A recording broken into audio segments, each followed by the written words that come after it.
여러분 안녕하십니까. 신문을 푸는 방송 아침의 매일경제입니다. 계속 말이 달라지고 있습니다. 마스크 얘기입니다. 꼭 써야 한다고 하더니 이젠 꼭 그런 건 아니라고 합니다. 면 마스크는 효과가 별로라더니 이제는 괜찮다고 또 합니다. 말이 자꾸 달라지면요. 맞는 말을 아무리 해도 화가 나는 법입니다. 더 이상 달라지지 아니라 믿겠습니다. 3월 9일 아침에 매일경제신문 일면 기사부터 출발하겠습니다. 매일경제 일면 기사입니다. 마스크 얘기가 또 실려 있군요. 10세 이하, 80세 이상 마스크 대리 구매 가능합니다. 지난주에 마스크 대책 약국에서 1인당 2장씩 살 수 있다. 당시 발표했을 때는 이런 대리 구매를 굉장히 좀 제한적으로 했었는데 그동안 좀 여러 가지 지적이 있었죠. 그걸 반영을 했습니다.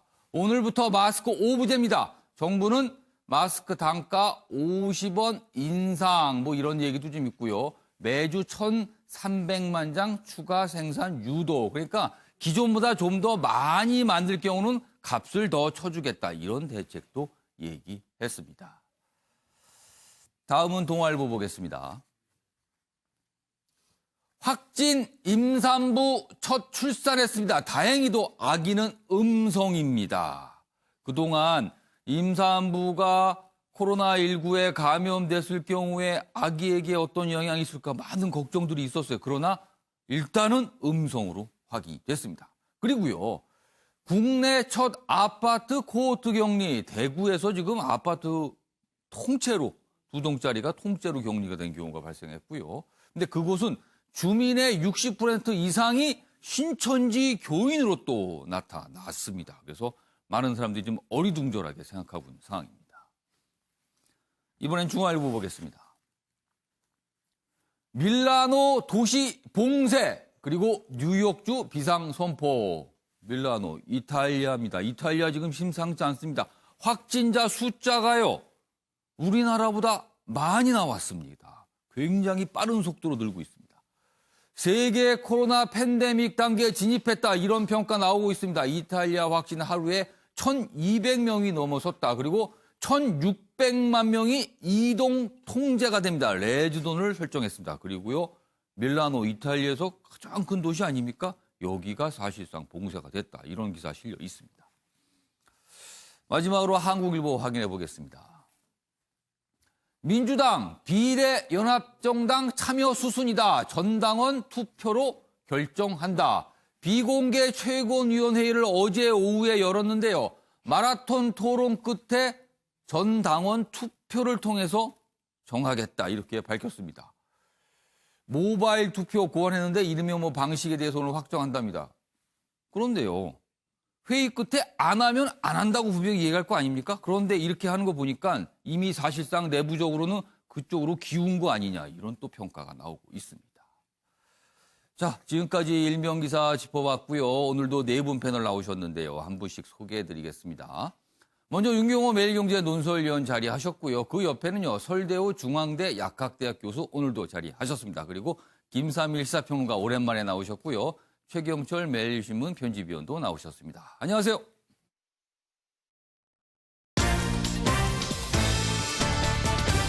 오늘 다룰 주요 이슈를 정리했습니다. 아침을 여는 키워드 4가지가 화면에 준비되어 있습니다. 첫 번째 키워드, 신천지 아파트 물음표가 찍혀 있습니다. 아파트 단지 한 곳에서 굉장히 많은 확진자가 나왔고요. 그리고 좀 더 들여다보니까 신도 숫자가 아파트 주민의 60%가 넘습니다. 물론 신천지 쪽에서는 이거는 자기들하고 관련 없는 시설이다 했지만 신도 숫자가 너무 많이 나와서 이런 얘기가 있고요. 숨기고 달아나고 코로나19 관련해서 이러면 안 되잖아요. 그런데 지금 이런 현상이 좀 있고요. 세 번째 키워드는요. 아베의 독단. 오늘부터 일본으로 가는 거 쉽지 않고요. 일본에서 우리나라 오는 것도 어렵습니다. 그런데 시작점은 과연 누구일까? 독단이라는 표현이 등장했습니다. 마지막 키워드는요. 1인당 100만 원을 지급해야 된다. 이런 주장이 나왔습니다. 이 내용까지 준비되어 있습니다. 자, 말씀드리는 동안 속보가 나왔는데요. 합참 발표가 있습니다. 북한 미상의 발사체를 발사했다. 며칠 전에 북한이 동해상으로 2발을 발사체를 쐈죠. 그런데 또 지금 합참 발표했다면요. 북한이 미상의 발사체를 발표했다고 합니다. 우리가 지금 코로나19로 정신이 하나도 없는데요. 북한 자꾸 왜 이러는 겁니까? 그리고 우리가 또 이거에 대해서 비판을 하고 우려를 하고 그러면 또 독서를 퍼부면서 뭐라고 또 하죠? 그런데 다시 한번 알려드리겠습니다. 오늘 아침 나온 내용인데요. 합참이요. 북한 미상의 발사체 발사했다. 이런 발표를 했습니다. 자세한 내용이 들어오면요. 좀 더 소개해드리도록 하겠습니다. 자, 첫 번째 이슈 역시 코로나19 관련된 내용인데요. 대구에서 있었던 한 아파트 이야기입니다. 보겠습니다. 한마음 아파트 미스터리다. 주민의 66%가 신천지 신도로 나타나고 있습니다. 환자 전원 교인입니다. 이렇게 기사가 되는 이유는 통상적이지 않고 상식적이지 않기 때문입니다. 여기 보면 좀 더 설명이 되어 있는데 주민의 66% 주민이 142명이거든요. 이 아파트에 사시는 분이요. 근데 그중에 94명이 신도입니다. 이걸 어떻게 이해해야 될까요? 보겠습니다. 확진자 46명 발생, 아파트가 통째로 격리가 됐습니다. 코호트 격리죠. 35살 이하 여성 근로자만 입주 자격을 갖게 되는 아파트입니다. 그런데 교인 입주 뒤 신도들 불러들였거나 아니면 젊은 층이 많아 포교 타깃이 됐을 가능성이 있다. 이렇게 신도가 많은 거에 대한 설명입니다. 아직은 모릅니다.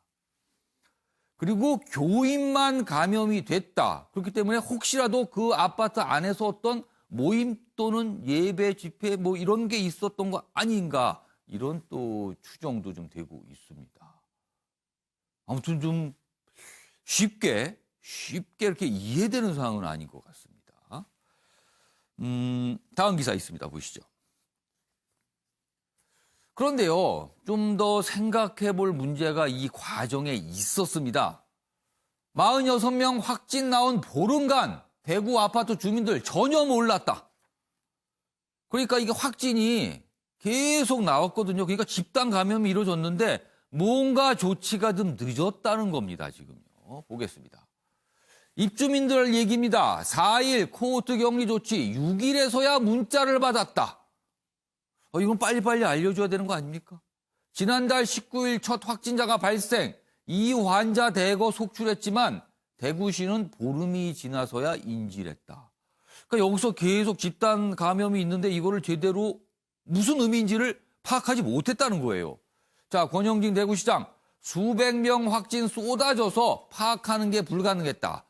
그러니까 한마디로 말해서 정신이 없었다라는 거죠, 지금. 많은 일이 벌어지고 있으니까. 이게 뭔가 좀 놓친 거 아닌가, 이렇게 좀 지적들이 나오고 있습니다. 그럼 여기서요, 관련 영상 확인해 보겠습니다. 그리고 공무원과 관련이 있느냐는 문제는 너무 성급하게 그렇게 안 해주셨으면 좋겠습니다. 공무원들과 관련이 될 수가 없습니다. 이 아파트가 5층이지만 오래되었고 엘리베이터도 없고 큰 방은 3.3평 2인실도, 작은 방은 2.2평입니다. 그렇기 때문에 여기에 입주를 희망하는 사람들이 그다지 많지가 않습니다. 그래서 대구시에서는 2005년도에 조례를 개정해서 원래 만 33세 이하이던 자격 요건을 만 35세로 확대를 하였습니다. 아마 신천지 교인들 중에 일부가 먼저 이 아파트에 입주하게 되면서 이 아파트를 계속해서 자기 교인들에게 소개하면서 아파트에 다수의 교인들이 살게 되었다라고 그렇게 보고 있습니다. 네. 자, 최영철 편집위원. 최영철 편집위원 뭐 대구 쪽 사정에 좀 많이 좀 이렇게 연락도 듣고 많이 좀 알고 계셔서 먼저 질문 좀 드릴게요. 왜 이렇게 밀집돼 있을까요? 한 아파트 단지 안에 신도가. 이걸 어떻게 설명할까요? 신천지 신도들이 왜 이렇게 많이 들어갔는지에 대해서는 좀 의문이 있죠. 예. 왜 이렇게 들어갔을까? 많이 이 작은 아파트에 한꺼번에 많은 신자들이 들어가 있을까? 이게 아파트가 2동짜리 아닙니까? 네, 그 임대료가 굉장히 싸기 때문에 예. 신천지 신도들이 좀 가난한 분들 중에 주머니 사정이 좀 열악한 분들이 한두 번 들어갔다가 이 사람들의 소개로 많은 사람들이 몰려들었을 가능성이 있는데요. 예. 근데 이렇게 코로나19가 확산되게 된 원인은 신천지 신도들의 부주의가 첫 번째겠죠. 예. 왜냐하면 일찍 첫 번째 환자가 나왔죠. 지난달 21일 첫 번째 확진자가 나왔는데 예. 이웃에 대해서 조금이라도 정이 있고 예. 염려하는 마음이 있다면 예. 이웃에 알려야 되겠죠. 적어도 신천지 신자들한테는. 하지만 이것을 하지 않았죠. 예. 그리고 또 하나 대구시가 잘못했죠. 예. 대구시는 이 아파트를 관리하는 주체입니다. 예. 대구시 종합복지회관 내에 이 아파트가 있습니다. 예. 그리고 대구시 공무원이 이 아파트를 관리하고 관리비 수납하고 그리고 월세로 들어가는 분들 월세 받고 예. 그다음에 돈 못 내는 분들 뭐 세납 처리하고 이런 걸 다 하는데 예. 확진자가 한 번 나왔을 때는 이거 조금 이상하구나. 그 아파트 관리하는 분은 분명히 생각을 했었어야죠. 그렇겠네요. 그렇죠. 그러면 이웃에 옮길 가능성도 예. 있고 그리고 그러면 이 아파트에는 도대체 왜 이게 발병했을까에 예. 대해서 근본적으로 의문을 가졌어야 되는데 예. 그것을 하지 않다가 지금까지 놔도 없으니까 결국 엄청나게 많은 사람들이 이미 확진이 되고 난 뒤에 사후 약방문을 붙이는 격이 됐습니다. 이것은 신천지 신도들이 이웃에 대해 예. 고민하는 그러한 염려하는 마음이 첫 번째 없었고 예. 그리고 대구시가 관리 부주의가 컸다고 생각합니다. 서울대 교수님, 네. 이 사례는 집단 감염으로 봐야겠죠? 그러는데요. 여기에서 좀 짚어야 될 게 몇 가지가 있습니다. 예. 하나는 일단은 확진자가 최초에 한 명이 되었든 몇 명이 됐든 초기에 파악이 됐을 거 아닙니까? 예. 그렇죠? 그러면은 그 아파트 전체에 알려야 되는데 예. 우선은 이게 상당히 늦게 조치가 됐다는 거죠. 두 번째는 이제 그 과정에서 보니까 신천지 교인분들이 많고 확진 환자가 46명이나 쏟아져 나온 거 아닙니까? 그렇죠? 예. 그러면 이제 거꾸로 돌아가 보면 예. 이 46명 확진된 신자들만 확진이 된 거기 때문에 분명히 내부에서 무슨 모임이 있었을 것으로 생각이 돼요, 이게. 그러지 않고서는 신자들만 확진이 될 수가 없습니다. 여기는 신자가 아닌 분도 산다고 알려져 있기 때문에. 예. 그러면은 이제 좀 더 명확해지죠. 예. 초기에 확진자가 나왔을 때 알려주지 않았다. 아파트 전체에. 예. 이것은 무언가 우리가 석연치 않은 일이 이게 지금 벌어지고 있다는 얘기입니다. 이게 우선은. 두 번째는 46명의 확진자가 나왔는데 예. 신천지 신도들만 확진이 됐으니까 예. 신천지 신도들이 분명히 내부에서 무슨 회합을 하거나 종교 모임을 가졌을 가능성이 있어요. 그렇게 추정이 됩니다. 그렇죠. 그런데 이제 문제는 예. 이런 아파트가 전국 곳곳에 있다는 거 아닙니까? 그죠? 그러니까 이와 유사한 일이 전국 곳곳에서도 예. 일어날 개연성이 있고 예. 이런 것들로 말미암아 지역사회의 감염이 충분히 일어날 수 있다고 하는 것을 지금 이 아파트가 한 예로서 보여주고 있다. 이런 점에서 방역당국이 굉장히 주목해봐야 될 사안이다. 저는 이렇게 보고 있습니다. 윤경호 의원님, 지금 서울대 교수님께서 굉장히 좀 중요하면서도 걱정이 되는 대목을 말씀해 주셨어요. 지금 대구에 있는 한마음 아파트 46명의 확진자 전원 다 신도입니다. 신천 신도. 그런데요. 신천지 측에서는 이 아파트는 자기네들과 직접적으로 관련된 시설이 아니라고 얘기합니다. 어떤 집단 시설이 아니라는 거죠. 그러면 신도들끼리 알아서 저렇게 모여 살았다는 얘기가 되는 건데 이런 시설 꼭 여기만 있으라는 법이 없는 거거든요, 지금요. 그 부분 많은 분들이 걱정하고 계십니다. 바로 그렇습니다. 대구에서 2월 9일, 16일 신천지 관련 예. 예배가 있고 나서 그 예배에 참석한 분들이 불특정 다수에게 예. 코로나19를 확산시키는 걸로 추정을 하고 있는 상황이라면 그리고 신천지 신도들의 명단을 제출하는 걸 놓고 예. 공권력과 서로 실랑이를 벌였던 상황이라면 대구시가 조금 더 적극적으로 예. 또 조금 더 빨리 효율적으로 대처를 했어야 된다. 이 한마음 아파트 이 사태에 관심을 갖는 이유는 예. 공권력 체계에 뭔가 구멍이 있는 거 아니냐라는 이심적인 비판, 예. 바로 그거와 연결이 되는 거예요. 대구 지역의 일이니까 대구에서 알아서 합니다라고 접근을 해서는 안 되는 일이고 예. 지금 방금 설 교수님께서 말씀하셨듯이 대구 이외 지역에도 신천지 신도들끼리만 모여 있는 곳이 또 있다면 예. 그럼 공권력에서 빨리 파악을 해야 되는 거죠. 초기에 검찰과 뭐 추미애 장관까지 예. 등장을 해서 뭐 압수수색을 하니 많이 예. 왜 지금 와서 압수수색을 하면 방역에 구멍이 예. 생기는데 더 음성적으로 갈 수 있는데 지금 강압을 하느냐라는 이런 식의 얘기를 할 게 아니라 예. 초창기에 대구시와 대구 지역의 경찰, 검찰, 공권력이 신천지에서 문제가 생겼다고 예.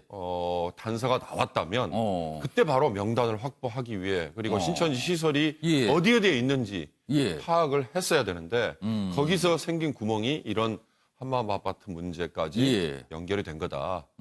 그렇다고 무작정 지금 대구시 공무원 뭐 권영진 시장 예. 책임 이거 얘기할 계제가 아니죠. 예. 다른 곳에도 유사한 사태가 또 재발될 여지가 있는지 예. 이거부터 챙기는 게 지금 할 일이 아닌가 싶습니다.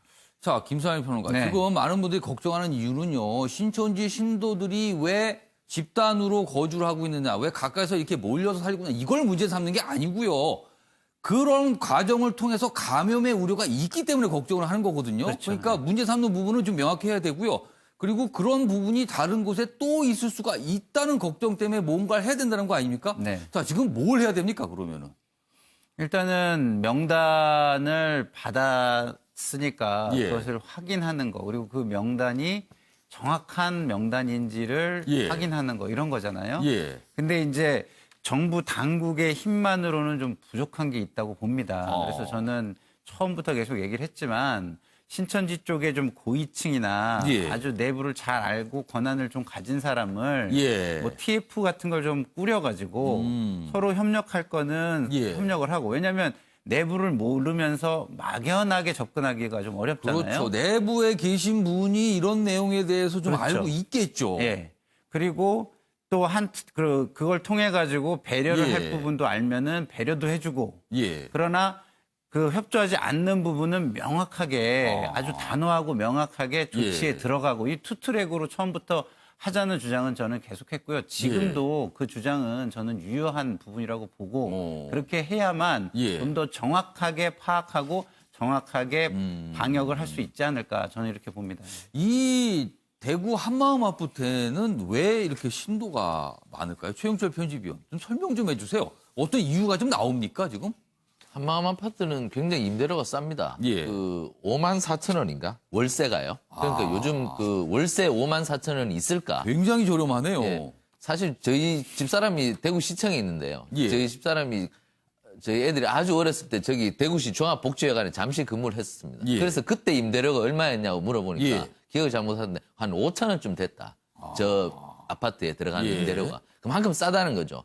그러니까 신천지 신도들 중에 아주 좀 형편이 어려운 분들이 예. 저기에 가면서 저기가 결국 그룹홈이 되면서 예. 서로 의지하고 신앙으로 의지하면서 서로 뭐 거의 뭐 어깨동무하면서 사는 그런 신앙 공동체가 되어버렸지 않은가. 그러니까 처음에 신도인 상태에서 입주를 한 걸까요? 아니면 입주를 하고 나서 신도가 된 걸까요? 뭐 둘 다 맞을 수가 예. 있겠죠. 처음에 들어갔다가 예. 신자가 되었을 수도 있고, 예. 그다음 신자가 된 사람이 들어갔을 수도 있고, 예. 그리고 지금 그 길 바로 건너편에 지금 문제가 또 문성병원이라고 있습니다. 오. 그 문성병원에는 또 여기에 사는 간호사 한 분이 확진이 나왔지 않습니까? 거기에도 또 연관성이 있는 것이고. 예. 또 여기에서 가까운 곳이 신천지 대구교회가 1km밖에 떨어져 있지 않습니까? 예. 그러니까 서로 연관이 돼 있는 것이죠.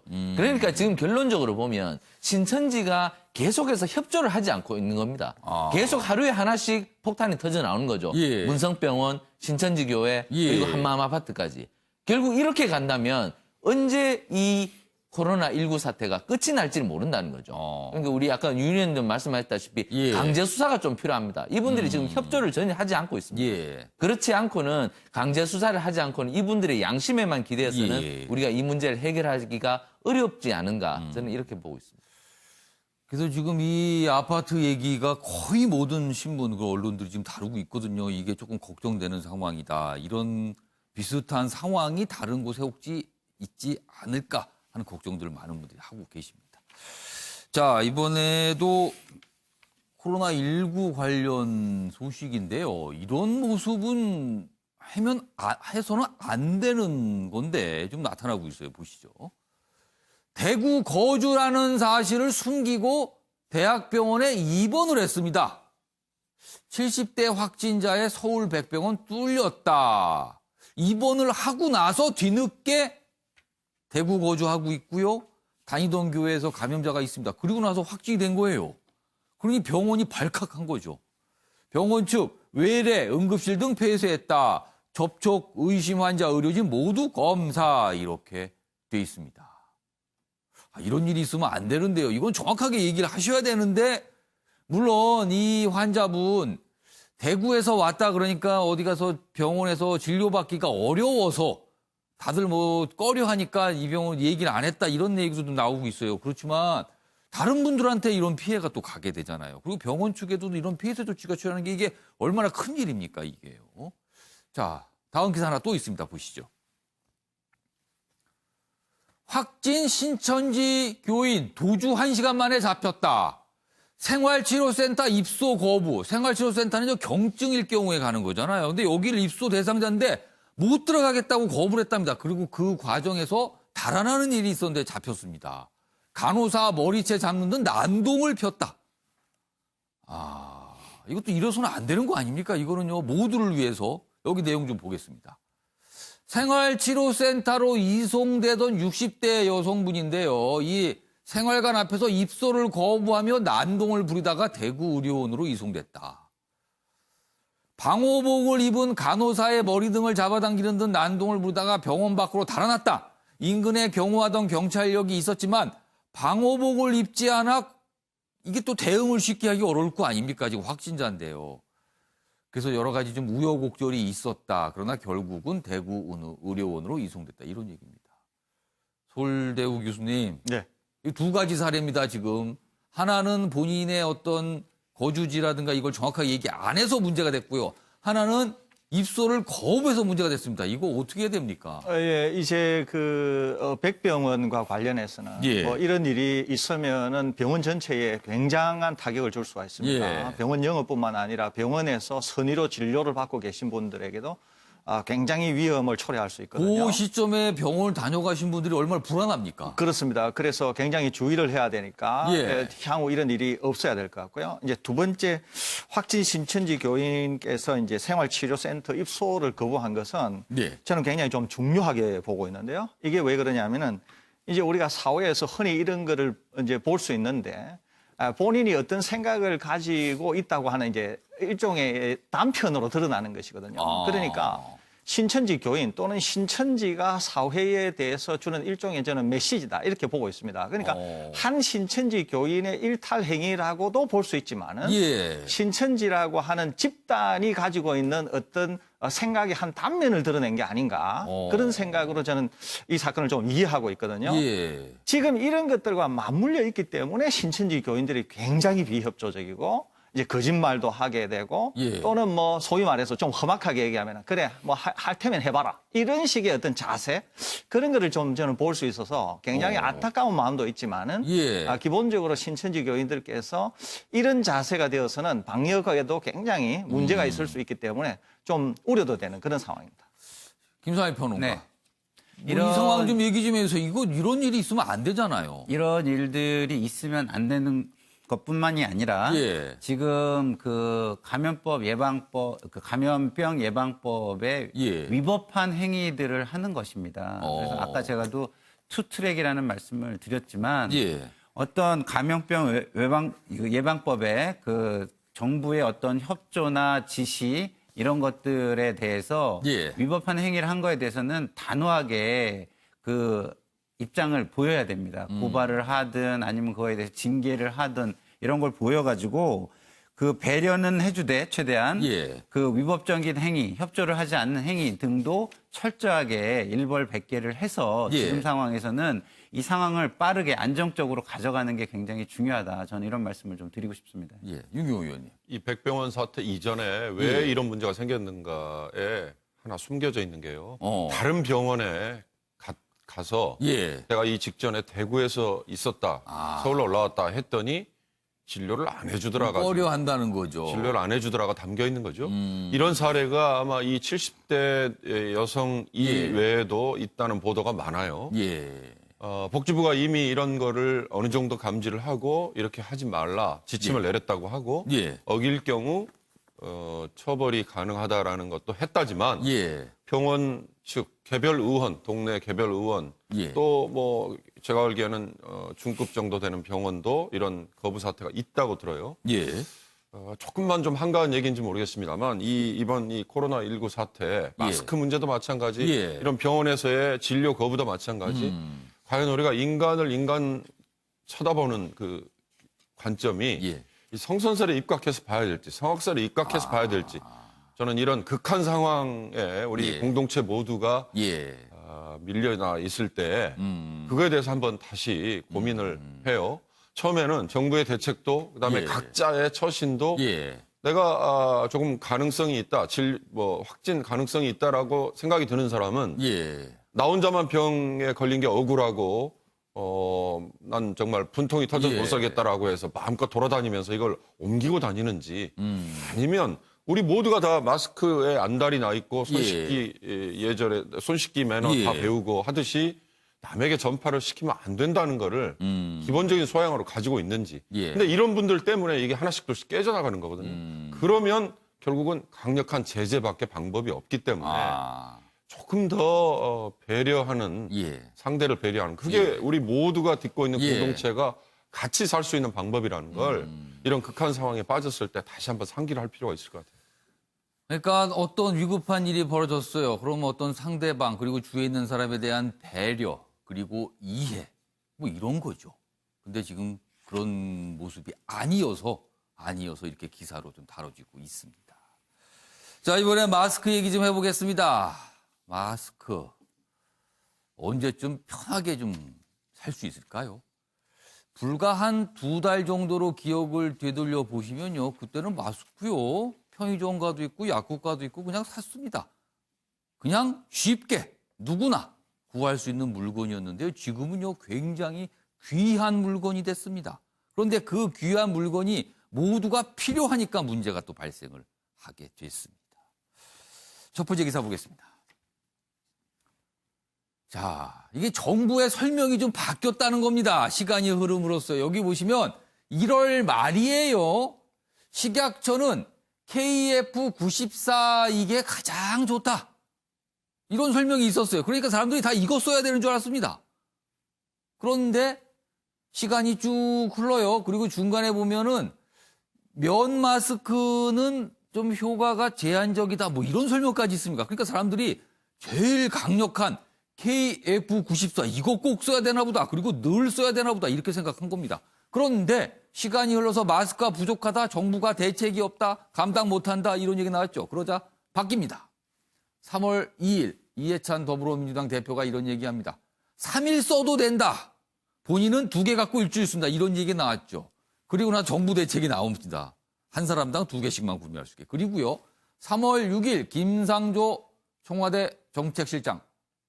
굳이 꼭 안 써도 된다. 사람이 많이 모이는 곳 그리고 병원 뭐 이런 데 빼고는 뭐 길에 다니고 이럴 때 안 써도 된다는 얘기를 합니다. 정보 믿던 국민 골탕이다. 이렇게 돼 있습니다. 그래서 오락가락 마스크 지침 뭐 2월 초에는 1000면 마스크는 제약이 있다더니 31번 환자 발생 후에 대란이 본격했죠. 그래서 지금 엄청난 숫자로 늘었습니다. 그리고요, 정세균 국무총리는 저부터 면 마스크 사용합니다. 뭐 이렇게 됩니다.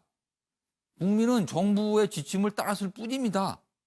그런데 지금 이상하게 됐잖아요, 상황이요. 자, 그럼 여기서요, 정부의 입장이 어떻게 시간이 가면서 바뀌었는지 확인해 보겠습니다. 면 마스크는 완전히 보호하는데 좀 제약이 있다고 생각합니다. 그래서 그 부분보다는 수술용 마스크나 보건용 마스크가 안전하다고 보고 있습니다. 새롭게 교체할 마스크가 없는 경우에는 마스크의 오염 정도를 본인이 판단해서 본인의 사용하는 전제 조건 하에서 일부 좀 재사용할 수 있다라고 저희가 지금 생각을 하고 있습니다. 저도 2개 가지고 일주일을 사용합니다. 집에 있을 땐 사용을 안 하고 하루에 보통 3일씩 쓰는데 아직은 큰 지장은 없는 것 같습니다. 감염 위험성이 낮은 곳에서는 면 마스크 사용도 권장하고 있습니다. 저를 비롯한 공직사회가 먼저 면 마스크 사용에 앞장서겠습니다. 최영실 편집위원. 네. 뭐 어떻게 보면 정부도 이해가는 측면이 있습니다. 마스크를 구할 수가 없으니까요. 인구에 대비 다 하나씩 매일 줄 수가 없으니까 저런 대책을 나누는데 아쉽습니다. 그래도 이거 좀 뭔가 처음부터 단추가 좀 잘못 꿰인 거 아닌가, 잘못 깬 거 아닌가 이런 생각을 안 할 수가 없습니다. 지금요. 실무 공무원들이 잘못했죠. 실무 예. 공무원들이 시장 상황을 제대로 파악하지 못했고 예. 그것에 대해서 결과를 국무총리나 대통령에게 제대로 보고하지 않았습니다. 사실 예. 뭐 속된 말로 허위 보고를 한 것이죠. 그래서 3월 1일 날 아까 저 식약청장님도 나오셨습니다만 예. 식약청장님을 3월 1일 날 대통령께서 청와대로 부르셔서 예. 뭐 들리는 말로는 불같이 화를 내셨다고 그래요. 그러면 이사까지 그러면 마스크가 있다고 한 것은 예. 진짜였습니까? 거짓이었습니까? 그럼 거짓이었네요. 그렇게 말씀하시고 나서 대통령께서 그렇다면 솔직하게 그 국민들에게 얘기를 하도록 그렇게 보고를 했었어야지 왜 거짓말을 하도록 만들었습니까? 계속 되는 것처럼 얘기를 했잖아요. 다 되는 것처럼. 그날 이후로 이제 정부가 바뀌었죠. 예. 김상조 실장이 총대를 메고 나와서 예. 이제 마스크 없습니다. 마스크 없기 때문에 그 마스크를 공적인 장소에서 좀 안 써도 될 때는 쓰지 않고 예. 이렇게 솔직하게 털어놨죠. 그래서 지금 화면 나옵니다만 대통령께서도 저 장면부터 이제 마스크를 잘 쓰지 않으십니다. 오늘 아마 수석보좌관 회의 하는데 예. 수석보좌관 회의 때도 마스크를 아마 안 쓰실 것 같아요. 예. 그런 측면에서 이제 조금 건강한 사람은 마스크 예. 쓰지 말고 건강하지 않은 사람 위주로 마스크를 좀 주자고 오브제하는 취지도 그거지 않습니까? 예. 지금 일주일몰제입니다. 이번 예. 주에 마스크를 찾아가지 않은 사람은 못 찾아가도록 하는 거죠. 그러니까 급하지 않은 사람은 이제 쓰지 마라. 예. 이렇게 정부가 고백을 한 것인데 예. 정부가 이제 고백을 했으니 이제부터는 국민들께서 이해를 좀 하셔야 될 것 같습니다.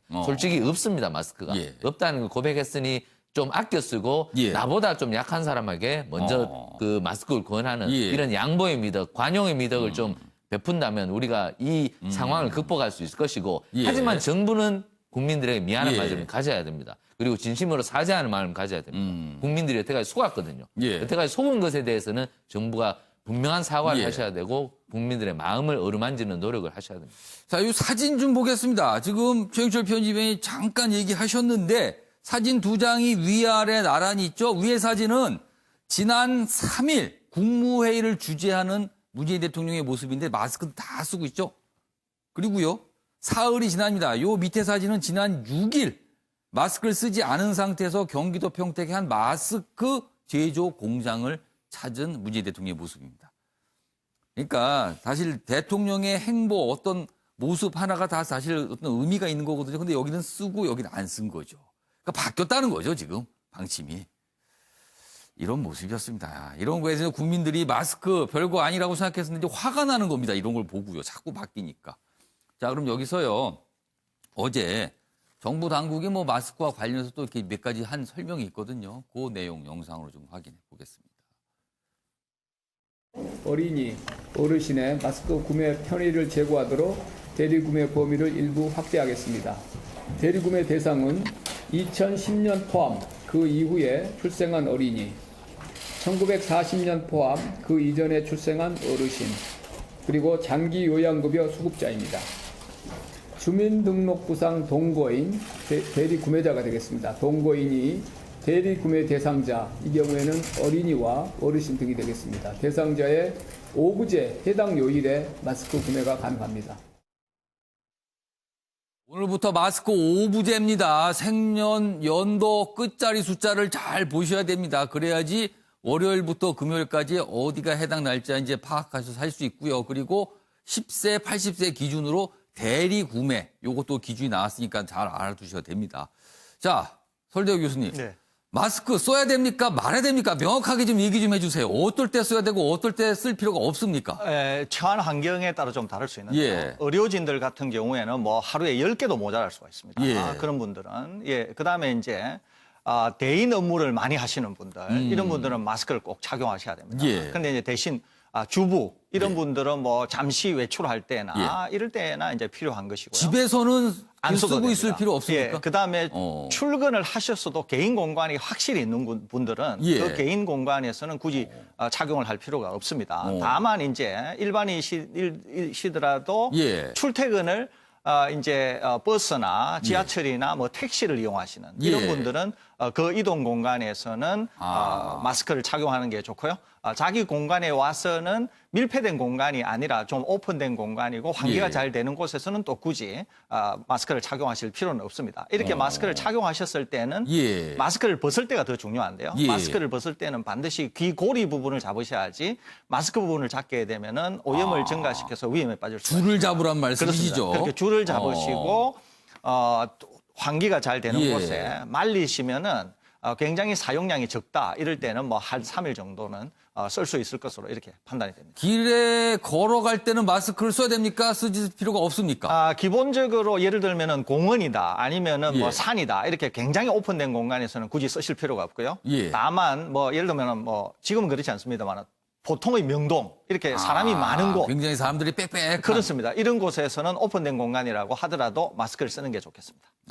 그러니까 여유 있게 사람이 별로 없는 길을 걸어가실 때는 굳이 안 쓰셔도 된다는 말씀이에요. 근데 대부분 많은 분들이 길에서 다 쓰고 다니시거든요. 근데 꼭 그럴 필요는 없다는 말씀이에요. 그다음에 제가 하나 더 꼭 덧붙이고 싶은 예. 것은 마스크를 쓰는 것보다 훨씬 중요한 게 있는데요. 예. 이것은 비누로 손을 씻는 것입니다. 예, 그래서 마스크를 쓰는 것보다 더 중요한 것은 비누로 손을 꼭 씻는 것이다. 이렇게 이해하시면 되겠습니다. 그 기사 다음에 준비되어 있거든요. 좀 더 그때 알아보도록 하겠습니다. 그 내용이요. 자, 마스크와 관련된 다음 기사 있습니다. 보시죠. 다음 기사입니다. 초기에 마스크 공급량 충분 이렇게 오판한 걸로 보이죠. 정부가 그러다가 뒷북 대책의 원인이 됐다. 이런 지적 나오고 있습니다. 한 달간 유통질서 확립에 집중한다. 뒤늦게 수출 규제 이미 떼놓쳤다. 그러니까 이 수출 규제 빨리 막았어야 되는데 이게 안 되는 바람에 국내에 재고가 별로 없었던 겁니다. 좀 시간을 두고 비축을 했으면 대란이 없었는데 그 사이에 다 밖으로 나간 거예요, 마스크가. 그리고 매일 만들어서 매일 쓰는 상황이 되니까 모자르게 됐다는 이런 얘기입니다. 자, 이런 과정에서요. 박능우 보건복지부 장관이 한 얘기가 있는데 좀 들어보겠습니다. 대한민국은 기존의 방역관리 체계의 한계를 넘어 개방성과 참여에 입각한 새로운 방역관리 모델을 만들고 있습니다. 지금 우리는 힘든 시기를 견디고 있지만 이를 잘 극복한다면 우리나라의 대응이 다른 나라의 모범 사례이자 세계적인 표준이 될 수 있을 것입니다. 김상일 평론가. 네. 뭐 맞는 말일 수도 있습니다. 뭐 잘 돼. 그런데 지금 마스크 대란이 났고요. 여러 가지 확진자 늘고 있고 사망자도 좀 계속 늘고 있잖아요. 그런 상황에서 저런 말이 지금 적합한 것인가? 이런 지적도 나옵니다. 분명히요. 그렇죠. 저거는 뭐 나중에 다 끝나고 난 다음에 예. 국민이 평가할 일이지 예. 그 일을 한 사람이 스스로 평가하고 할 일은 저는 아니라고 봅니다. 그리고 더더군다나 아까도 얘기했지만 우리가 처음에 그 현장의 상황 이런 것들을 정확히 파악하는 걸 게을리해서 예. 그 국민들에게 혼란을 준 거는 또 사실 아니겠습니까? 예. 그러니까 그런 부분이 잘못된 거를 어떻게 바꾸겠다, 앞으로는 예. 어떻게 하겠다 해서 정부가 신뢰를 회복하고 국민이 예측 가능한 삶, 그리고 자기 삶을 계획할 수 있는 삶, 예. 이거를 보장해 줄 수 있는 그런 노력을 하는 그런 모습에 헌신하는 그런 걸 보이는 것이 지금은 가장 중요하죠. 근데 저렇게 계속해서 뭐 지금 뭐가 잘 됐다, 이런 얘기는 굳이 안 해도 됩니다. 다 알아요. 그리고 지금 잘하는 거는요. 예. 그 검진 시스템과 기술이 우리가 발전해가지고 예. 이런 부분을 잘하는 거지 예. 무슨 방역 전체를 잘했다 이렇게 얘기하기는 어려운 게 예.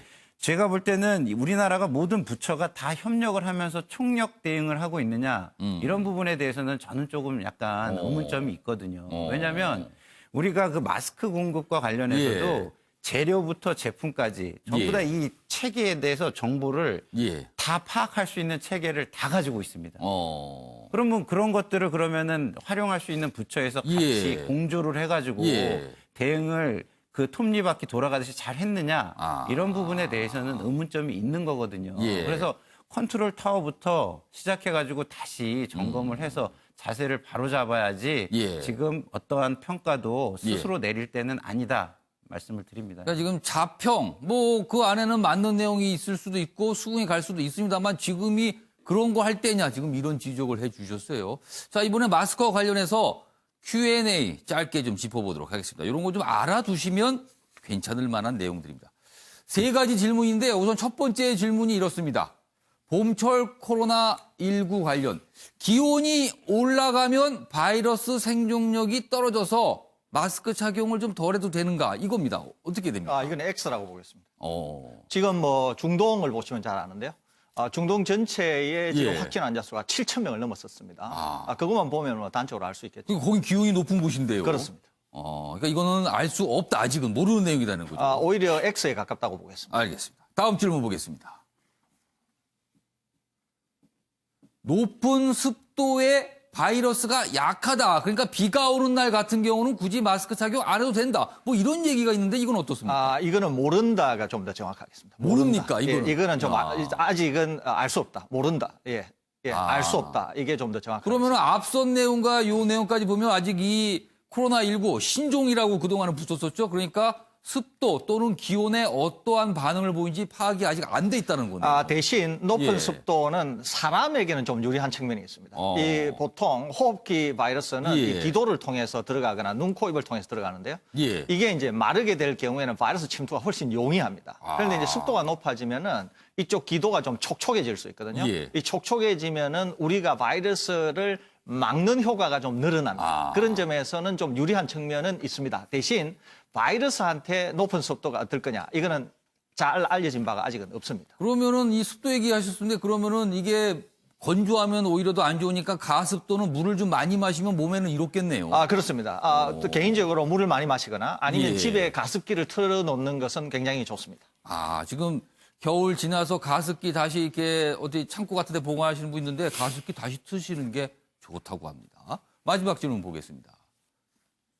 등산을 하면 가빠지는 호흡. 그렇습니다. 그렇다면 등산할 땐 마스크 벗는 게 낫다. 이건 어떤 기준을 좀 적용해야 될까요? 이거는 뭐 충분히 O라고 보겠습니다. 예. 맞는 말이다 이렇게 보겠습니다. 왜냐하면은 산은 굉장히 오픈된 공간이고 예. 지금 뭐 사람이 그렇게 많지 않고 대인관계에 접촉이 없다고 하면은 충분히 예. 마스크를 벗으시고 예. 등산을 하시는 거, 그거 저 오히려 권해드립니다. 근데 또 많은 분들이 일렬 또는 뭐 같이 이렇게 좀 가까운 거리에서 등산을 같이 하실 땐 그때는 또 해야 되나요? 그때는 마스크를 해야 되겠지만 그렇지 않고 오픈된 공간이고 사람이 그렇게 많지 않다고 하면은 굳이 마스크를 쓸 필요는 그러니까 이건 뭐 등산하고는 굳이 상관이 없네요. 그러니까 주변에 사람들이 좀 멀리 떨어져 있을 경우가 이거에 적용될 수가 그렇습니다. 있는 거고. 그리고 굉장히 오픈된 공간이면은 마스크를 알겠습니다. 굳이 착용하실 필요는 없습니다. 이런 거 좀 참조해 주셔서 생활에 적용해 보시면 어떨까 합니다. 다음 기사가 있는데요. 손 씻기를 강조한 기사입니다. 보시죠. 일상 속 감염 경로는 사실상 손이다. 마스크보다는 손 씻기가 더 중요하다. 이렇게 돼 있습니다. 전문가, 의료진 등 꼭 필요한 사람이 쓸 수 있도록 마스크 너무 많이 쓰실 필요는 없고요. 대신 손을 잘 쓰시는 게 더 중요합니다. 이렇게 얘기하는데요. 다시 한번 좀 강조해 주시죠. 예, 손 씻기는 굉장히 중요한데요. 예. 우선은 외부에 갔다가 들어오실 때는 손을 반드시 씻는 게 좋고요. 또 외부에 계실 때는 그 어떠한 경우에도 혹시 손에 바이러스가 묻으면 눈, 코, 입으로 확실히 감염이 될 수 있기 때문에 예. 눈, 코, 입을 만지시지 않는 게 좋습니다. 그리고 틈 날 때마다 비누로 손을 꼭 씻는다고 하면은 마스크보다도 훨씬 좋은 효과를 나타낼 수 있기 때문에 꼭 이 점을 유념하시기를 부탁을 드립니다. 그러니까 손 잘 안 쓰시고 마스크만 계속 쓰고 다니셔봐야 자칫 잘못하면 소용이 없을 수도 있습니다. 그러니까 손 씻으시는 게 훨씬 중요하다는 얘기입니다. 지금요. 알겠습니다. 다음 이슈는요. 제목으로 확인해 보겠습니다. 보시죠. 1인당 100만 원 총 51조입니다. 모든 국민에게 재난 기본소득을 줘야 된다. 이런 주장이 나왔는데 왜일까요? 지금부터 하나씩 짚어보겠습니다.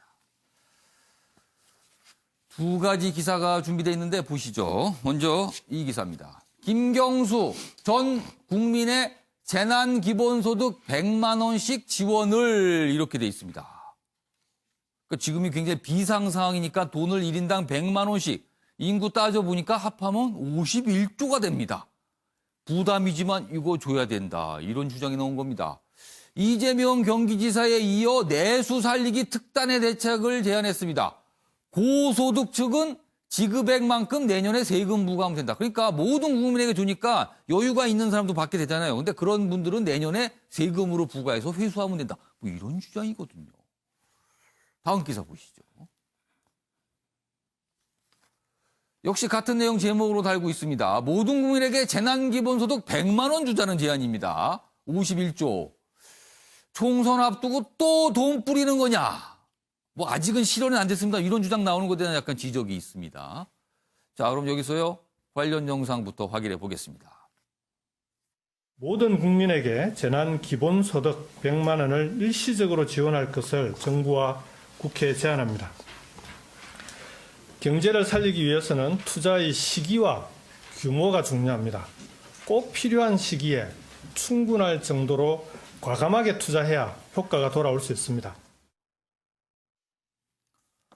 자, 1인당 100만 원. 합하면은 인구수 따지니까 51조 이렇게 계산이 나와요, 지금. 윤용호 의원님, 이거 어떻게 보세요? 정치인의 얘기로 그냥 치부하고 넘어가야 될 사안밖에 안 된다. 저걸 국간직이, 다시 말하면 경제부총리라든지 예산을 담당하고 있는 분들이 꺼낸 거와 이런 이재명 지사나 김경수 지사 같은 정치인이 꺼내는 거, 이 차원이 다르다.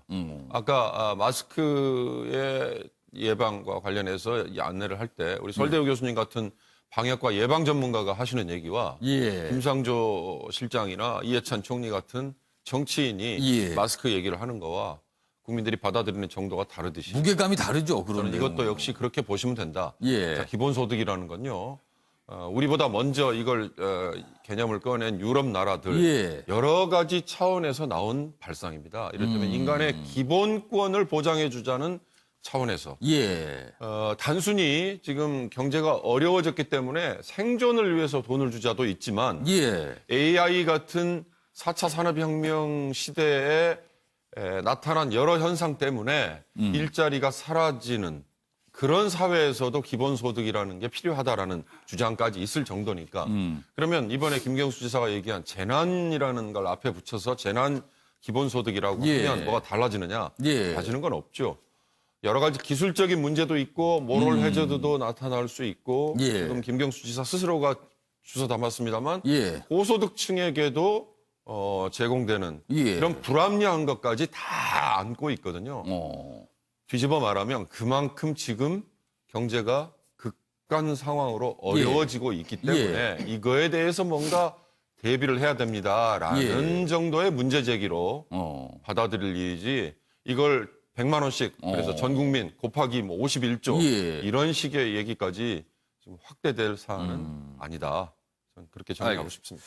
자, 김사일 평론가, 이 주장에서 생각해 볼 지점이 2개 정도가 있습니다. 일단 모든 국민에게 지급을 한다. 모든 국민. 그리고요. 왜 지금 이런 주장을 할까? 2가지 쟁점이 있거든요. 이거 어떻게 보세요? 먼저 모든 국민에게 지급해야 된다. 이 주장은 어떻게 생각하십니까? 그러니까 이제 만약에 한다면 모든 국민에게 해야겠죠. 한다면. 근데 뜻은 알겠으나 좀 성급한 말씀이다. 이런 말씀을 드리고 싶습니다. 왜냐하면 왜 100만 원입니까? 무슨 기준일까요? 100만 원은? 기준도 없고요. 중요한 거는 시장 메커니즘 안에서 돌아갈 수 있는 그게 담보가 되느냐. 적절한 방식이냐. 이게 굉장히 중요합니다. 다시 말해서 우리가 최저임금을 올렸을 때 다 좋을 거라고 생각했는데 안 된 이유는 시장 메커니즘 안에서 이게 순환이 되지 않기 때문이었거든요. 다시 말해서 100만 원씩을 줬을 때 소비로 저 돈이 이어질 수 있느냐. 담보할 수가 없습니다. 지금 가뜩이나 그 대면 경제 이런 거는 거의 지금 이루어지지 않고 있거든요. 그러면 지금 대부분 온라인으로 옮겨가고 있고 대면 접촉에 의한 경제가 안 되고 있는데 그런 부분에서 소비를 100만 원씩을 주면은 다 늘릴 수 있습니까? 저 100만 원도 이게 아직 구체적이지 않아요. 뭐 일부는 뭐 지역 상품권을 섞어서 뭐 현찰 지급인지 뭐 여러 가지 예가 있습니다만 아직 명확하지는 않습니다. 또 그렇죠. 저것도. 현금이라면 오히려 저축이나 빚을 갚는 데나 아니면 자산을 사서 노후를 대비하겠다 이런 쪽으로 다시 흘러갈 수도 있는 것이고요. 그러니까 지금 전 세계가 재정 확대 정책을 펴가지고 이 위기를 극복해야 된다는 거는 다 공감을 하는 부분이라 기본 방향과 뜻은 맞아요. 문제는 적절한 시장 경제 메커니즘을 통해서 풀 수 있는 방법을 찾아야 되는 거지. 저거를 그냥 준다고 해가지고 저거를 뒷감당을 그러면은 누가 할 수 있습니까? 결국 다 빚 아닙니까? 그렇죠. 그리고 저 100만 원이 만약에 제대로만 쓰인다면 100만 원이 아니라 한시적으로는 200만 원도 줄 수 있죠. 근데 재원 확보는 어떻게 할까요, 그러면?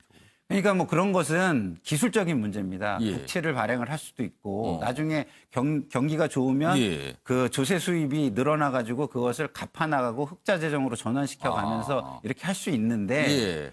지금 아까도 얘기했지만 이게 경제가 순환이 되지 않는 상황에서는 조세로 이어진다는 보장도 또한 없습니다. 예. 알겠습니다. 자, 최영철 편집위원. 최영철 편집위원께는 질문 드릴게요. 지금 김경수 경남지사, 이재명 경기지사가 이런 주장을 하고 있는 거예요. 왜 주장할까요? 이분들이 보니까 예. 관료들이 한심하다는 측면도 있는 겁니다. 그러니까 지금 513조 슈퍼 예산 예. 그리고 잦은 추경 예. 이런 거 해봤는데 예. 각 항목마다 제대로 경기를 살릴 수 있는 것이 없다는 스스로의 판단을 내린 거죠. 이분들이 정말 자기가 지방자치단체장 하면서 예. 주민들 만나보니까 예. 아니 슈퍼 추경하고 뭐 매일 뭐 예산 늘린다는데 예. 우리한테 돌아오는 게 뭐 없습니다. 이것 빼고 저것 빼고 하면 결국은 오는 돈은 별로 없더라. 뭐 이런 그렇습니다. 판단입니까? 그러니까 이분들이 생각하기에 정부가 예산 운영을 예. 돈만 많이 넣었지 예. 제대로 못하고 있다. 스스로 자인한 겁니다. 그렇기 때문에 이제 화끈하게 줘버리자. 그럼 사실 이거는 소위 말해서 이렇게 돈을 푸는 거를 헬리콥터에서 돈을 뿌린다고 묘사를 하거든요. 지금 이런 상황 아닙니까? 그럼 이렇게 하자는 거. 그렇죠. 예산에 무슨 예. 항목을 써도 지금 국민들은 체감을 못하니까 예. 아예 체감을 확실히 하도록 화끈하게 한번 뿌려보자. 그러니까 지금까지의 예산 운영은 틀렸다는 것을 스스로 자인한 것인데 예. 그런데 실천 가능성이 적다는 것이죠. 이게 보편적 복지로 100만 원 모두 일괄 지급 이렇게 예. 되면은 예. 그다음부터는 어떻게 할 겁니까? 한 번 100만 원 맛본 사람이 그다음부터 100만 원 안 주면 어떻게 하겠습니까? 화내죠. 당연히 화냅니다. 그러니까 예. 한 번 보편적 복지를 시행하기 시작하면 예. 그다음부터 계속 되돌려 없는 상태로 가기 때문에 지금 기본소득 100만 원을 일괄적으로 지급한다는 예. 것은 그다음 뒷감당을 할 수가 예. 없습니다. 그렇기 때문에 현실 가능성은 낮다. 그렇지만 저분들은 스스로 이 정부의 예. 예산 운용에 대해서 굉장히 효과가 없다는 것을 스스로 자인한 꼴이 됐다. 저는 이런 측면도 있다고 생각합니다. 지금 요 얘기도 있어요. 그러니까 이게 전 국민한테 주니까 소득이 많고 적음과 상관없이 돈을 일단 주겠다는 거예요. 그런데 고소득층은 일단 주고 내년에 세금으로 부과해서 다시 회수한다. 이거는 또 뭡니까, 김상일 평론가? 그러니까 재정 정책은요 가장 중요한 게 국민의 세금 그리고 재원된 그 자원을 가지고 목표를 달성하는 거가 예. 중요하기 때문에 목표 달성의 가능성이 있느냐를 봐야 돼요. 아까도 제가 얘기했지만. 근데 지금 너무 성급하게 목표 달성의 가능성과 상관없이 예. 이게 얘기가 나오고 있는 게 문제고요. 예. 그리고 또 하나 재정 정책이라는 거는 이게 효율성과 형평성을 담보할 수 있느냐가 굉장히 중요합니다. 예. 그런데 지금 효율성은 목표 달성 가능성과 비슷하게 맥락이 되는 예. 것이고요. 그러나 이제 형평성이란 측면에서 보면 다 나눠주는 거에 맞을 수도 있죠. 그죠?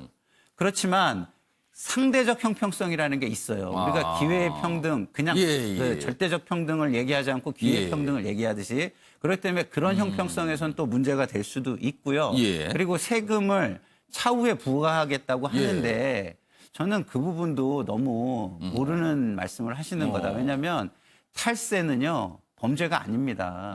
그래서 그걸 거부해도 끊임없이 그것을 요청을 할 수 있지 범죄로 전환시키려면 예. 그거에 대한 상당성, 상습성 등등의 요건이 갖추어져야 되거든요. 그러면 돈을 받은 다음에 나 못 내겠어 이러면 그 국민들을 어떻게 지금 그러게요. 하겠다는 겁니까? 예. 아무튼 여러 가지 생각해 볼 대목을 만드는 어떤 이슈 제기인 것 같아요. 이런 주장이 일단 나왔습니다. 다음 주제 역시 제목으로 확인해 보겠습니다. 보시죠.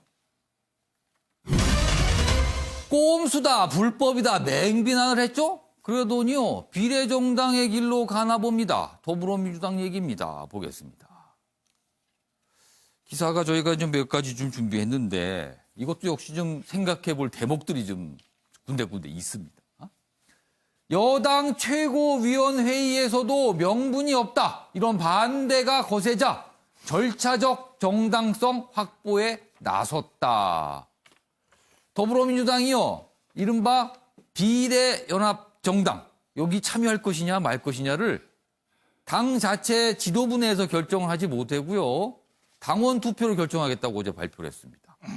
근데 이런 걸 보니까 굳이 된다 안 된다를 명확히 밝힌 게 아니라 당원 투표 하자 이렇게 하는 거 보니까 마음은 글로 간 거다. 뭐 이런 또 평가 나오고 있습니다. 내용 보겠습니다. 여기 회의 때 나온 얘기들을 소개하고 있어요. 이낙연 전 총리, 비난은 잠시다. 대응해야 된다.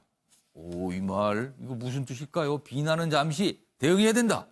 여기서 말한 대응은 미래통합당 또는 미래한국당 이런 겨냥일까요? 서른 김혜영, 중도층 이탈 역풍분다, 해서는 안 된다. 그리고요, 민주연구원, 참여 판단 알려진 만큼 친문 성향 당원들 찬성표 많을 듯하다.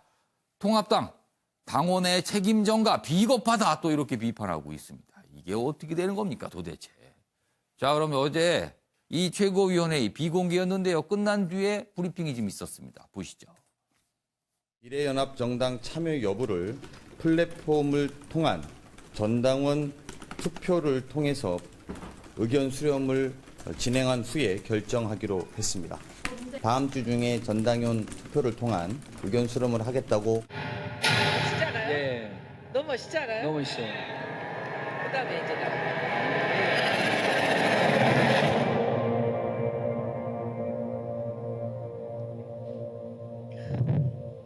손혜원 누님께서 끌어주는 대로 천하든 아니면 지옥이든 그냥 가겠습니다. 전 출마 안 하겠습니다. 네. 최영실 편집위원. 네.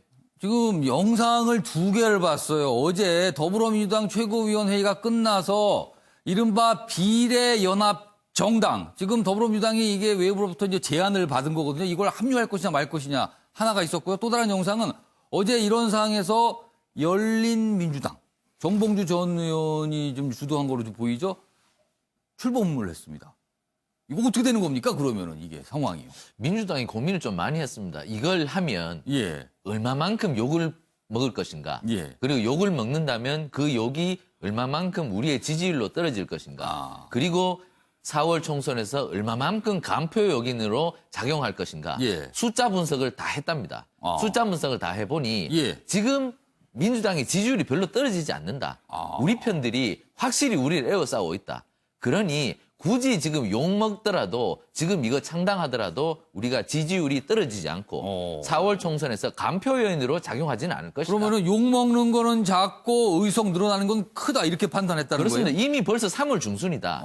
그리고 선거운동 국면에 들어가면 이미 욕할 사람은 더 이상 없다. 지금부터 한 적게는 5일, 많게는 열흘 정도만 욕 먹으면 끝난다. 그러니까 단기간에 화살을 맞고 그리고 4년간의 기쁨을 누려보자. 그럼 그 뜻이 비난은 잠시가 그 뜻일까요? 그렇습니다. 그렇게 계산을 해보니까 지금 캡을 씌워놓은 30석을 놓칠 수가 없다 도저히. 30석을 지금 통째로 날릴 가능성이 있습니다. 그러니까 그 캡 씌운 30석을 지금 통째로 날리는 것보다는 지금 적게는 닷새, 많게는 열흘 정도 욕을 좀 바가지로 먹고 그렇게 한 뒤에 우리가 4년간 우리가 좀 더 따뜻한 아랫목에서 좀 누워보자. 이런 계산을 한 것이 바로 비례민주당을 한번 만들어보자는 결심으로 이어진 것이고 그리고 또 당 지도부가 최대한 상처를 덜 받도록 전 당원 투표를 통해서 절차적인 어떤 방패망을 확보를 해서 뭡니까? 나중에 책임 얘기 나오면 책임을 분산을 시키는 겁니까? 그렇습니다. 전 당원들이 원했다. 그러니까 결국에는 국민이 원하는 것을 우리가 어떻게 막냐. 이 논리로 무장한 것으로 보입니다. 그럼 좀 최영철 편집위원의 설명대로라면 당원 투표는 그냥 절차를 거치는 것뿐이겠네요. 그렇습니다. 이미 당 지도부에서는 여러 가지 계산을 해서 결정을 내린 지가 아마 며칠이 된 걸로 알고 있습니다. 알겠습니다. 이런 상황에서 정의당 강하게 반발하고 있죠? 내용 보겠습니다. 심상정 대표, 비례연합, 범진보 개혁 세력을 위험에 빠뜨릴 수도 있다. 그러니까 총선판 전체를 자칫 엉망으로 만들 수 있다. 이런 걱정입니다. 정의당 비례연합 불참 재차 강조했고요. 이런 얘기도 합니다. 적을 닮아가는 내로남불 정치를 경계해야 된다. 욕하면서 닮아간다. 내로남불이다. 이렇게 지적을 합니다. 그럼 여기서요. 심상정 대표의 이야기 확인해 보겠습니다. 지금 범진보개혁 세력의 승리를 위해서 우리가 경계해야 할 것은 이기고자 하는 적을 닮아가는 것, 이것을 경계해야 한다고 생각합니다. 우리 당은 연동형 비례대표제의 취지를 훼손하는 그 어떤 비례정당에도 참여하지 않을 것이며. 윤기홍 의원님, 여기 보면 욕하면서 닮아간다, 내로남불이다 이렇게까지 비판이 나왔습니다. 예, 어떻게 보셨어요? 그러니까 명분을 쫓아갈 거냐 아니면 현실 정치에서 실리를 추구할 거냐 이 문제인데 이런 뭐 여러 배경 설명은 다른 위원들께서 말씀을 해주셨으니까 건너뛰고요. 이런 전국 단위의 선거, 총선 그리고 대통령 선거는 하나하나 내놓는 정책이나 또는 찬반 양론이 확실한 사안을 던져놓고 나중에 선거에서 이기고 나면 그거 봐라. 우리가 이 정당성, 명분, 국민으로부터 지지, 평가받지 않았느냐 라고 넘어갈 위험이 참 커요. 제가 보기에는 선거법 개정 협상과 관련해서 제1야당을 제껴놓고 당시에 더불어민주당과 이 나머지 군소정당들이 4+1이라고 그러지 않았습니까? 4+1. 그 시스템으로 선거법을 처리해버리는 데에서는 절차적 정당성에서 사실은 할 말이 없었죠. 그러면 그 선거법이 그러면 앞으로 계속 가느냐? 그럴 수 없거든요. 다른 나라의 경우도 보면 선거는 끝나고 나면 선거법은 그 다음에 곧바로 수정 보완을 계속 해야 됩니다. 그러니까 앞으로 선거법을 고쳐나간다는 전제하에 가야 될 얘기이기 때문에 이 건은 이번에만 잠시 다뤄지고 말 거예요. 그럼 다른 사안도 아까 마스크 정책과 관련해서 정부가 잘못한 거 또는 그럴 수도 있다라고 보는 거 이런 것들이 이번 선거에서 이 전국 단위의 선거에서는 다 묻어서 한꺼번에 평가가 되는 걸로 그렇게 착각을 하면 안 된다. 저는 그 말씀만 드리고 싶습니다. 아마 국민 그다음에 이해관계자 당사자들은 이 하나하나에 대해서 여당이 이건 잘못했다. 야당이 이건 잘못했다라는 거를 분명히 기억할 거예요. 그렇다면 그 세부 사안은 분명히 나중에 수정 보완이 돼야 된다. 저는 그 점을 말씀드리고 싶습니다. 자, 김수환 평론가. 결국은 기사 내용들 전체 분위기 보면 꼼수에 꼼수로 대응하는 모습이거든요. 결국은 비례연합 전당에 민주당이 참여하게 되는 겁니까? 지금 상태로라면? 지금 상태로는 그쪽으로 지금 많이 기울어져 가고 있다 이렇게 보입니다. 근데 그렇지만 이거 여기 좀 중도층 얘기가 나오거든요. 중도층 반응이 어떨까요? 그러니까 중도층 반응이 어떨지가 불확실하니까 지금 이렇게 하는 건데 뭐 제 개인적인 예측으로는 별로 좋지 않을 거다 저는 이렇게 보고 중도층 반응이 그다지 좋은 반응 안 나올 것 같다. 그러면 그것은 확실한 그 지지층의 표, 비례를 얻을 수 있는 지지층의 표를 제외한 데는 별로 좋은 효과를 거두지 못해서 결국엔 지역구 후보들한테는 부담으로 작용할 수 있을 것 같다 이렇게 생각이 들고요. 좀 전에 우리 이낙연 전 총리께서 비난은 잠시, 책임은 4년 동안 이렇게 얘기를 했지만 정의당의 결정은 단맛은 잠시, 그러나 국민의 평가는 장기간 이렇게 이야기를 하고 있는 겁니다. 어떤 게 맞을까요, 결과는? 저는 정의당의 입장에 동의를 하는 부분이고요. 지금 이게 저는 안타까운 것이 지금 우리 정치가 힘을 바탕으로 하는 정치에만 빠져 있기 때문에 이런 거 아닌가. 국회의장을 확보해가지고 힘의 정치를 하겠다. 이 생각에 매몰되다 보니까 이런 거 아닌가. 그러면 대화와 타협의 정치는 물 건너가는 거 아닌가. 이런 안타까움이 있고요. 그리고 정치가 선진적이고 가치를 그 확대해가는 좋은 정치로 나아가는 그런 것은 아직도 좀 멀지 않았는가라는 어떤 안타까움이 좀 듭니다. 아무튼 당원 투표 뭐 이번 주 내로 진행이 될 것 같아요. 그러나 전체적인 분위기는 이미 기울고 절차적인 과정만 거치는 게 아닌가 이런 분석들이 많이 있습니다. 자, 이번에는요. 나라 밖의 코로나19 상황을 좀 보겠습니다. 지금 심상치 않은 곳이 많습니다. 먼저 이탈리아 얘기입니다. 중국식 봉쇄에 나선 이탈리아 1,600만 명 이동 제한입니다. 하루 확진자가 1,000명 이상 훌쩍 늘었어요. 지금 확진자 숫자가 오늘 오전 기준으로 보면은 우리나라보다 많다는 얘기가 나옵니다. 7,000명 넘어섰습니다. 그리고 사망자도요 급격히 늘었습니다. 여기 이 기사에는 지금 200명대지만 지금 300명대를 넘어섰다는 보도도 나오고 있거든요. 그렇다면은 이탈리아 상황 굉장히 심각해지고 있는 겁니다. 그렇다면 치사율이 4%에 육박하는 거거든요. 왜 그럴까요? 여기 분석이 잠깐 돼 있습니다. 중국과 교류가 많고 노년층 비율이 높아서 취약하다 이런 분석이 좀 있습니다. 자, 설대우 교수님. 이탈리아 상황 유독 좀 심각하거든요. 왜 그럴까요? 상당히 심각합니다. 이탈리아가. 그런데 이탈리아는 기본적으로 상당한 선진국임에도 불구하고 보건 의료 시스템이 비교적 좀 낙후되어 있습니다. 우선 하나는. 그다음에 초고령화 사회입니다. 여기가 일본에 못지않은 초고령화 사회거든요. 그러니까 이제 적은 바이러스로도 상당히 이제 감염률이 높을 수가 있고 감염이 예. 되게 되면 상당히 중증으로 진행할 가능성이 있어서 이렇게 치사율이 높은 것으로 보이는데요. 예. 또 다른 하나는 예. 지금 유럽 전체가 국경이 없다시피 하지 않습니까? 예. 그렇기 때문에 지금 이탈리아를 통해서 전 유럽으로 확산이 될 가능성이 상당히 높습니다. 그래서 아마 인접한 프랑스, 그다음에 저 멀리 영국에까지 향후 3월 중에는 뭐 예. 유럽이 아마 끙끙 앓을지 않을까 이렇게 생각이 되거든요. 그 시발점이 이탈리아고 이탈리아가 방금 말씀드린 그런 두 가지 요인 때문에 이탈리아가 특히 이 바이러스에 취약하다 이렇게 볼 수 있겠습니다. 이 화면에 다시 좀 잡아주세요. 영국 언론이 분석한 이유가 있습니다. 왜 이탈리아가 이렇게 유독 확진자 사망자가 많을 것인가? 다음 화면 좀 넘겨주세요.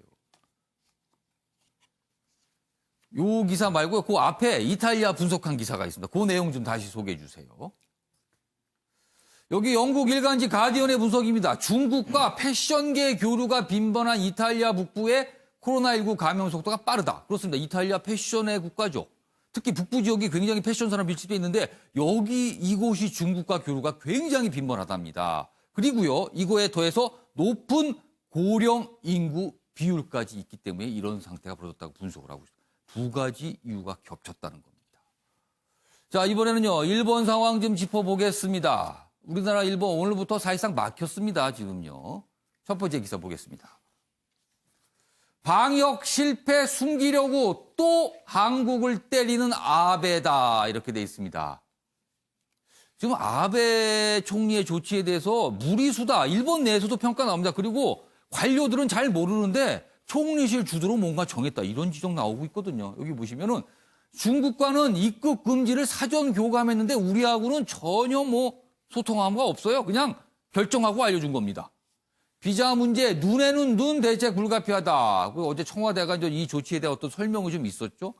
그래서 이게 뭔가 정치적인 이유가 있는 거 아닌가 이런 얘기가 또 있습니다. 그리고요, 다음 기사 보시죠.